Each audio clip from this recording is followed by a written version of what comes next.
Doesn't she look interesting, hanging out at the end of the runway here, ready to scramble if necessary? Yeah, look, I love the covers over the wing roots. Oh, it's so nice, so very nice.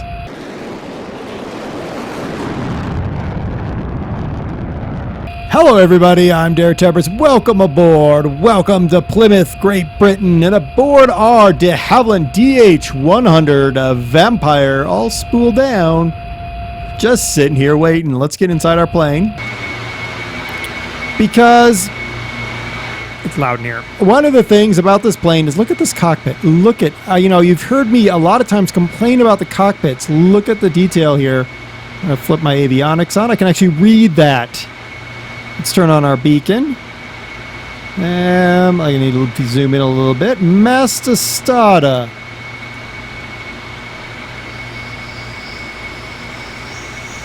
Let's go ahead and turn on our boost pumps. Sounds like we got ignition. RPMs are coming up. Look at that.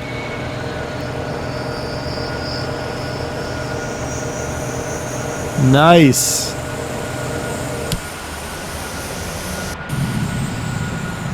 I think I might have turned that off too early. Let's just have it auto start for us. And we'll go ahead and close the cockpit while it's auto starting. Yeah, how nice is that? Are you going to auto start for me? I think I hit the auto starter. Oh, look at that flame there. There we go. She's coming online. Let's go ahead and turn on our nav. We can put stores on her as well. If we want to, we can have ourselves some bombs and rockets. Look at that. Very nice. Now, hopefully this aircraft is ready to go. There we go. That sounds better. All right, we're going to get back in the plane really quick and get rid of those stores. I want to go clean. All right, engine looks stabilized. So let's run up our de Havilland Goblin 3 centrifugal turbojet, 3,350 pounds of thrust.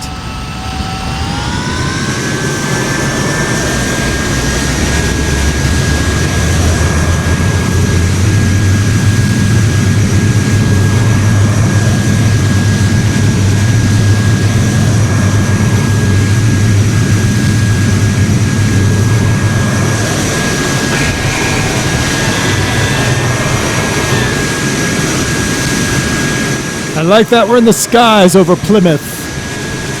Look at that plane. Go out a little bit here. There we go. Look at that. The de Havilland DH.100 Vampire. Manufactured by de Havilland, of course. Developed during the Second World War to harness a newly developed jet engine, the Vampire entered service with the Royal Air Force in 1945. It was the second jet fighter after the Gloucester Meteor, operated by the RAF, and it was the first to be powered by a single jet engine. The RAF used the Vampire as a frontline fighter until 1953, before it assumed secondary roles such as pilot training. It was retired by the RAF in 1966, replaced by the Hawker Hunter and the Gloucester Javelin. It actually achieved several aviation firsts and records, including being the first jet aircraft to cross the Atlantic Ocean. Almost 3,300 Vampires were manufactured, a quarter of them built under license in other countries. The Royal Navy's first jet fighter was a Sea Vampire, a navalized variant which was operated from its aircraft carriers. Ooh, I just saw a bridge. We're going to fly under a bridge. We're probably going to die doing this, but that's okay. Originally named the Spider Crab, the aircraft was entirely a de Havilland project, exploiting the company's extensive experience in building with molded plywood for aircraft construction. Many of the basic design features were first used in their Mosquito fast bomber. It had conventional straight mid-wings and a single jet engine placed in an egg-shaped aluminum skin fuselage, exhausted in a straight line. The Vampire was considered to be largely an experimental design, despite due to its unorthodox arrangement and the use of the single engine, despite the fact that the aircraft's pieces in construction was based on Mosquito, it was still unorthodox. The low power output of early British jet engines meant that only twin-engine aircraft were considered practical, but as more powerful engines came online, single-engine fighters became more viable. The use of the twin boom, we're going to try this at maximum speed actually, kept the jet pipe short, which avoided power loss. Ooh, can we do this? Oh, no. Unfortunately not. Well, that went about as well as anyone could expect, huh? Pretty much. The use of the twin boom kept that exhaust pipe very short, which avoided power loss of a long pipe that would have been needed in a conventional fuselage. Now, this was a modified mixed wood and metal construction. Okay, this thing is mixed wood and metal. Yikes. In post-war service, the RAF employed the Gloucester Meteor as an interceptor and the Vampire as a ground attack fighter bomber. Although, based on performance numbers, their roles probably should have been reversed. The first prototype of the Vampire Fighter Bomber Mark V featured armored protection around the engine systems, wings clipped back by a foot, longer stroke main landing gear to handle greater takeoff weights, and provided clearance for all the weaponry stores. An external tank or 500-pound bomb could be carried under each wing, and 8 3-inch rocket projectiles could be stacked in pairs on 4 attachments inboard of the booms, which we can do. Boop, like that. So there's the look of her and her ground attack looks. Nice. Maximum speed was 584 miles per hour. That's 882 kilometers an hour. Range, 1,220 miles, 1,960 kilometers. In addition to those rockets and bombs, you can see on her nose 4 20-millimeter Hispano Mark V cannons with 600 rounds total.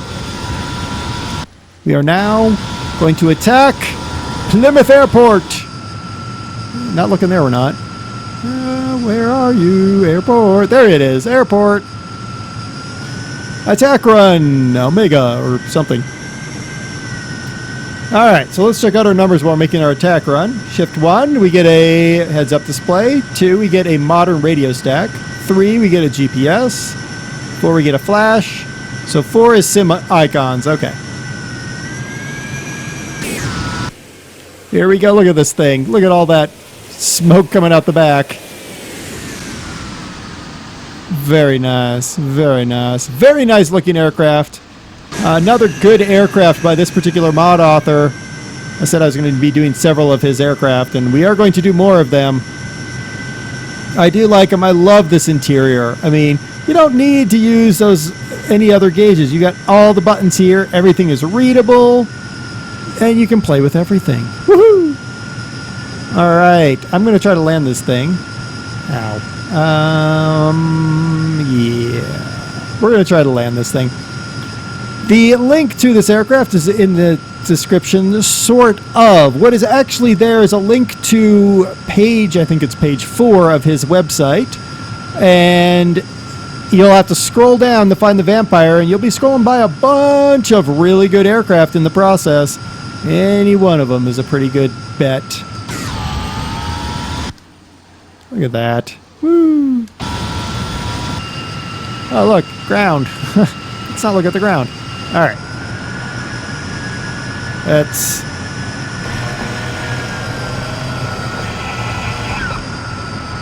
Okay, brakes. Do we have those?